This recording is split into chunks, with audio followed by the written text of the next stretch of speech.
If you're in your late 50s or early 60s and the word retirement keeps echoing in your head, but you're still not sure what your first step should be, you're not alone. Maybe you're wondering whether you can afford it.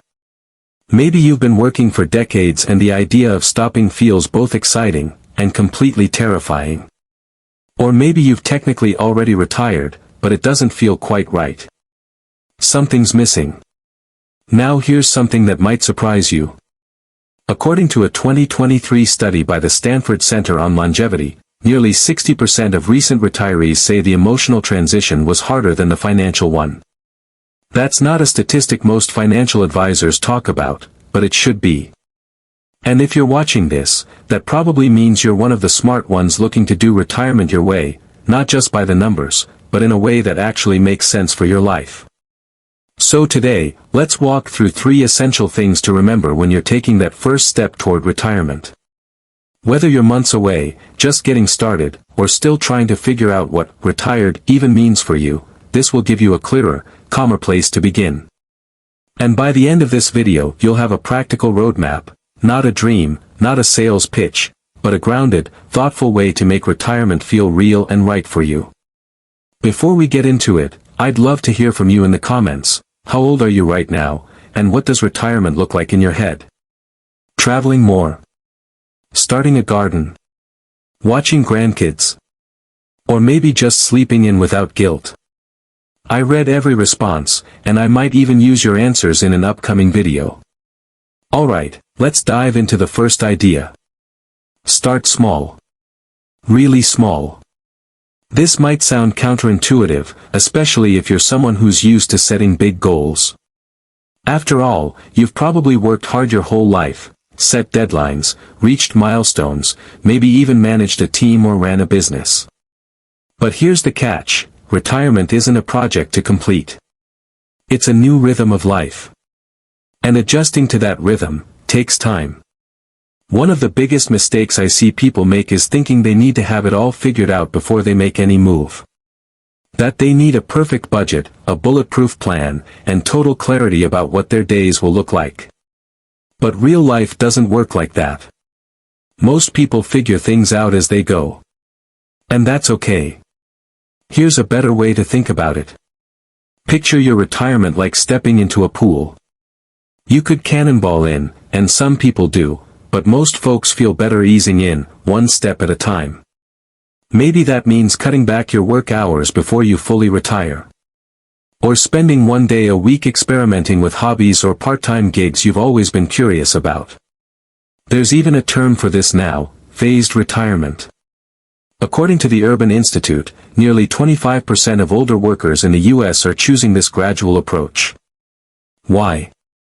Because it gives you time to adjust not just financially, but emotionally. It lets you test things out, see what fits, what doesn't, and where you want to go next. So if you're feeling pressure to decide everything right now, give yourself permission to take just the next step. Not the next 5. Just one. That might be as simple as tracking your weekly expenses. Or setting aside one quiet morning a week to imagine your ideal day, without work in it. That's enough. Let's move to the second thing to keep in mind. Retirement is not a finish line. It's a shift.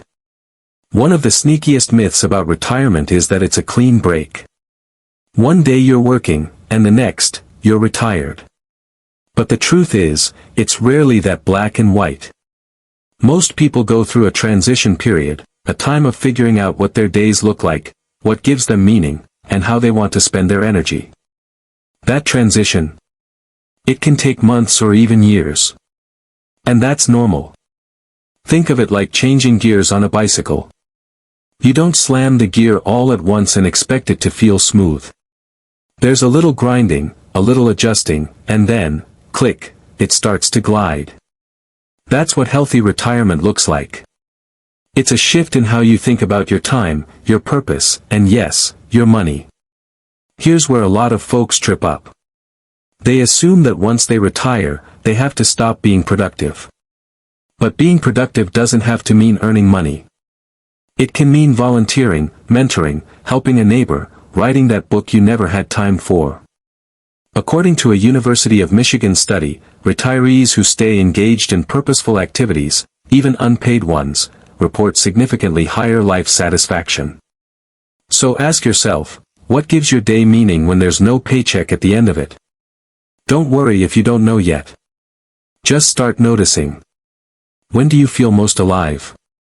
Most useful? Most you? And if you're already retired but feeling a little lost, know this, it's not too late to readjust. The first version of your retirement doesn't have to be the final one. In fact, most people revise their plans several times. You can too. Now, on to the third point. Flexibility isn't a luxury. It's a tool. One of the best things you can do for your retirement mindset is to stop seeing your plan as fixed. Instead, treat it like a living document. Something you update, tweak, and reshape as your life evolves. Because here's the truth, you will change. Your needs will shift. Your energy might dip or surge. The people around you, your partner, your family, your friends, may need more or less of you. And if your plan is too rigid, that's where stress creeps in. Let me give you a real example. One client of mine, let's call her Janet, retired at 63 with a strong financial foundation. She had her budget mapped out, healthcare covered, even a travel calendar ready to go. But 3 months in, she realized she hated having every day wide open. So she picked up a part-time job at her local library. Not because she needed the money, but because she missed the rhythm of having somewhere to be. If Janet had felt stuck in her, "I'm retired, I can't go back to work" mindset, she would have stayed unhappy. But instead, she allowed her plan to evolve. And now, she's thriving. Flexibility gives you room to respond to real life, not just the one you planned on paper. So here's a good question to ask yourself. What would I do differently if I allowed my retirement to be a series of experiments, instead of a permanent decision? When you stop needing to get it perfect, you start giving yourself permission to make it better. Let's take a quick breath here. You've just heard the 3 big things to keep in mind when approaching retirement. Start small, treat it as a shift, not a finish line, and stay flexible. Simple ideas, but powerful when you apply them. And the truth is, even just remembering these can keep you from falling into the stress spiral that traps so many retirees early on. In the next part, we're going to zoom in on what this looks like day to day. I'll walk you through specific actions, tiny, doable steps, you can take this week to make your transition smoother. We'll also talk about how to align your money with your actual lifestyle needs, and how to avoid common traps like overspending in your first year or underestimating emotional fatigue.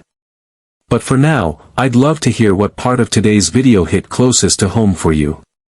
Was it the idea of starting small? Or maybe the need for flexibility? Share your thoughts below, I'd love to keep the conversation going. When you're ready, let's move into part 2, bringing this mindset to life with action.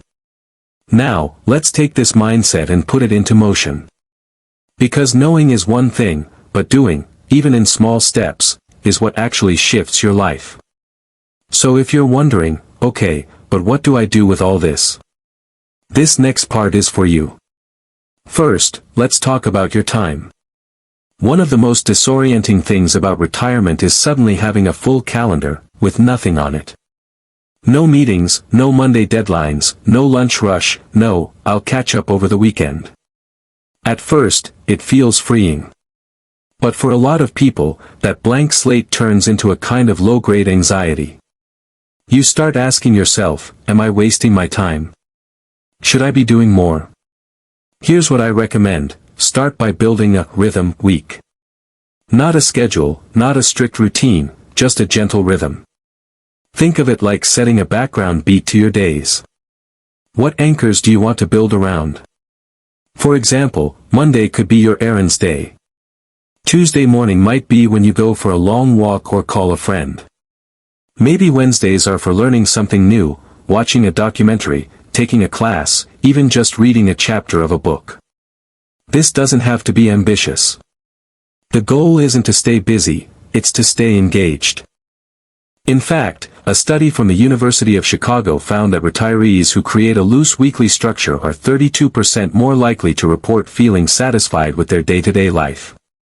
That's not about doing more, it's about doing things with purpose.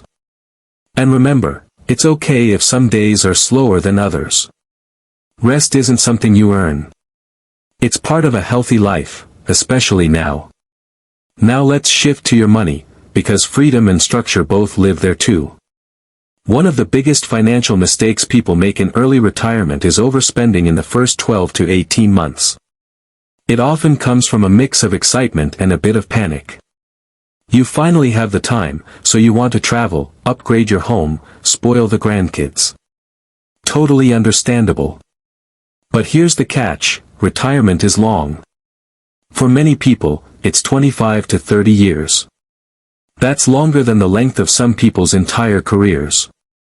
So the way you spend in year one really matters.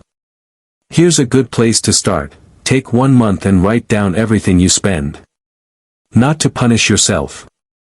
Not to judge it. Just to see it. Get curious. Notice the patterns. Where are you spending more than you thought? Where are you getting the most joy per dollar? Then, match that list with your income sources. This might include things like Social Security, pensions, annuities, or withdrawals from savings accounts like your 401k. By the way, if that term sounds confusing, here's an easy way to think about it. Your 401k is like a lunchbox you packed while you were working. Now you get to take bites from it, but only as much as you need to stay full. Once you have both sides, spending and income, look for mismatches. Are you withdrawing more than you need? Or maybe too little, leaving yourself feeling restricted? This process isn't about being frugal. It's about being intentional. Now, here's a common question I get. What if I'm already spending more than I should? Isn't it too late? Not at all. The sooner you notice, the more room you have to adjust. And adjustments don't have to mean sacrifice. Sometimes, just changing the timing of when you travel, or choosing off-season flights, can save you thousands without losing the experience. Another tip? Consider setting up 2 accounts. One for your essentials, housing, food, healthcare. And one for joy money. That could be dinners out, weekend trips, little indulgences. When you separate them, you can enjoy your spending without the guilt. And you'll know that the basics are always covered. Now let's talk about something we don't often plan for, but should. Emotional fatigue. Retirement isn't just about finances and free time. It's about identity. And when you walk away from a career, you don't just leave a paycheck. You leave structure, status, coworkers, a sense of being needed. And that shift, it can leave you feeling untethered. That's why emotional check-ins are just as important as budget reviews. Take time once a week to ask yourself, how am I doing? Where am I feeling full? Where am I feeling empty? If the answer surprises you, that's not a failure. That's data. And that data can guide your next steps. A study from the University of Exeter in the UK found that retirees who actively reflected on their emotional well-being were 42% more likely to make meaningful lifestyle changes within the first year. That might mean starting therapy, joining a group, picking up a new hobby, or reconnecting with someone you drifted from. And if you find yourself struggling more than you expected, please know, that's not a sign you're doing retirement wrong. It's a sign you're human. Now, let me ask you this, who do you spend most of your time with? Because the people around you, your retirement circle, so to speak, can have a bigger impact on your health than almost anything else.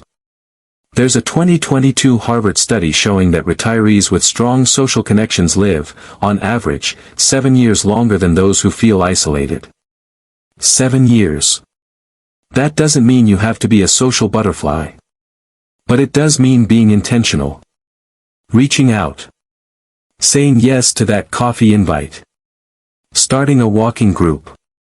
Joining a local class or church or book club. Loneliness can sneak up on you in retirement. But so can connection, if you create space for it. Let's take a moment to bring this all together. You started this video maybe feeling unsure about retirement. Maybe a little overwhelmed. That's okay. What matters now is that you've got a framework. You know it's okay to start small. You know retirement isn't a single decision, but a series of shifts. You know flexibility isn't a weakness, it's a strength. And now, you also know the power of setting a gentle rhythm to your days. Of tracking your spending with curiosity. Of separating your essentials from your joy money. Of checking in with yourself emotionally, and keeping your relationships alive and close. Retirement doesn't have to be fancy. It just needs to be comfortable, and planned. And even if you're getting a late start, it's never too late to take control of your future. Even small steps make a big difference. So, let me leave you with this. What's one small thing you'll do this week to make your retirement feel more yours? Share it in the comments, I'd love to hear. And if this video helped you feel a little more ready, or a little more seen, consider subscribing for more practical, grounded insights, no hype, no fluff. Just the support you need, when you need it. And if you're ready to go deeper, like building a sustainable withdrawal plan, understanding Medicare, or deciding whether to downsize, I've got a few videos coming that will walk you through each of those step by step. Thanks for being here. You've got this.